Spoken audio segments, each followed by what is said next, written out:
في فيديو النهارده إن شاء الله هنعرف إزاي نضيف الويب سايت بتاعنا في جوجل. بعد ما خلصنا خلاص بقى بناء الصفحات وكتابة محتوى الصفحات نظمنا الويب سايت بتاعنا والهيكل بتاعه، فاضل بس إن احنا نعرف جوجل إن احنا عندنا ويب سايت جديد، والمفروض إن انت تفهرسه عندك عشان لو حد بحث عن البيزنس بتاعنا يلاقي الويب سايت بتاعنا يعني إن شاء الله. فأول حاجة عشان نعملها هو الموضوع بسيط، احنا هنستخدم أداة ويب فلو. انت الطريقة اللي احنا هنستخدمها غالبا موجودة في معظم الويب سايت بيلدرز، لان هو انت بتاخد حاجة اسمها جوجل فيريفيكيشن كود بتحطه على البيلدر بتاعك، وبعد كده بتحصل عملية الربط والفيريفيكيشن. فتعالوا بينا يلا نشوفها هنعملها ازاي عن طريق أداة الويب فلو بخطوات بسيطة جدا، والموضوع سهل ومش معقد خالص. يلا بينا. من السيتنج بتاع الويب سايت بتاعنا في أداة الويب فلو أو في البيج بيلدر اللي أنت بتشتغل عليه، هتدور على SEO. بعد ما تدور على SEO هتنزل تدور على أو هتدور عندك في الأداة يعني على جوجل سايت فيريفيكيشن.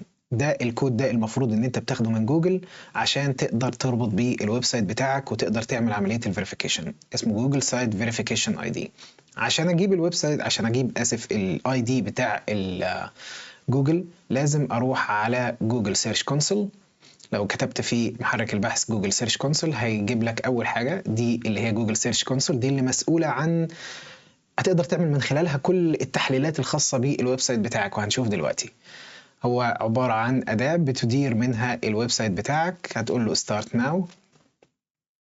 زي ما انت شايف ده ويب سايت كان عندي، بتقدر تعرف منه البرفورمانس وبتقدر تعرف منه الصفحات اللي معمولها اندكسنج، ولو في اي مشاكل في تجربة المستخدم، وبتقدر تعرف منها الانسايتس. لو في انسايتس المفروض جوجل هتقولها لك يعني، بس طبعا عشان مفيش في الفتره دي اي انسايتس خاصه بالسيرش انجن اوبتمايزيشن فمش جايبها لي. بتقدر من خلالها هنا تعرف البرفورمانس اللي دايما بنشوفها، اللي هو الامبريشنز والكليكس والكلام ده كله، الكويريز اللي انت مرانك عليها. تقدر تعمل من خلالها تحليل كامل شكل الويب سايت بتاعك او اداء الويب سايت بتاعك في محركات البحث. فهي دي مهمة جدا جدا، انك بعد ما تخلص الويب سايت بتاعك عشان نقدر نعمل عملية الربط لازم نروح نعمل اكونت او حساب للويب سايت بتاعنا على جوجل سيرش كونسول. عشان بقى نضيف الويب سايت بتاعنا للجوجل سيرش كونسول هنروح على الدروب داون بتاعت الويب سايتس اللي موجودة فوق بتاعت البروبرتيز، هندوس عليها وندوس اد بروبرتي. هنيجي نضيف اللينك بتاع الويب سايت بتاعنا، هنجيبه من ويب فلو، نحط لينك الويب سايت بتاعنا وبعدين نقول له continue. في عندنا اكتر من طريقه لاثبات ملكيه الويب سايت بتاعنا. في عندنا ال HTML فايل، انك انت تضيف ال HTML على الملفات بتاعه الويب سايت بتاعتك، وده ممكن يتم عن طريق الفايل ترانسفير بروتوكول او ال FTP، وممكن عن طريق HTML تاج جوجل اناليتكس تاج مانجر. بس احنا هنستخدم طريقه ال HTML تاج، مش هنحط ال HTML تاج كله جوه الويب سايت، احنا هناخد الجزء بتاع الكونتنت. فاحنا هناخد الميتا تاج ده او الميتا تاج، ايوه، هنعمل له كوبي. بعد ما خدت الجزئيه بتاعه الميتا تاج كوبي هاجي هنا واعمل بيست، بس هشيل كل ده واسيب الجزئيه بس بتاعه الكونتنت. هشيل كل الكلام ده كله واشيل الجزئيه دي برضو واشيل كلمه الكونتنت واخلي بس الكود بتاع الفيريفيكيشن، وبعد كده ادوس سيف. كده المفروض ان الكود اتضاف على الكود بتاع الويب سايت بتاعنا او الملفات بتاعه الويب سايت بتاعتنا. فاحنا المفروض ان احنا لما نرجع نعمل فيريفاي المفروض ان جوجل يتعرف على الويب سايت بتاعنا ويبدا ان هو يحطه ويبتدي يفهرس الصفحات اللي موجوده فيه. فلو رجعنا على performance او على الجوجل سيرش كونسول، اسف، هنيجي على ال HTML تاج ونقول له verify. يقول لك ممكن تاخد دقيقة. هنا بيقول لنا الاونر شيب فيريفيكيشن فيلد لان احنا كنا حاطين كود قديم.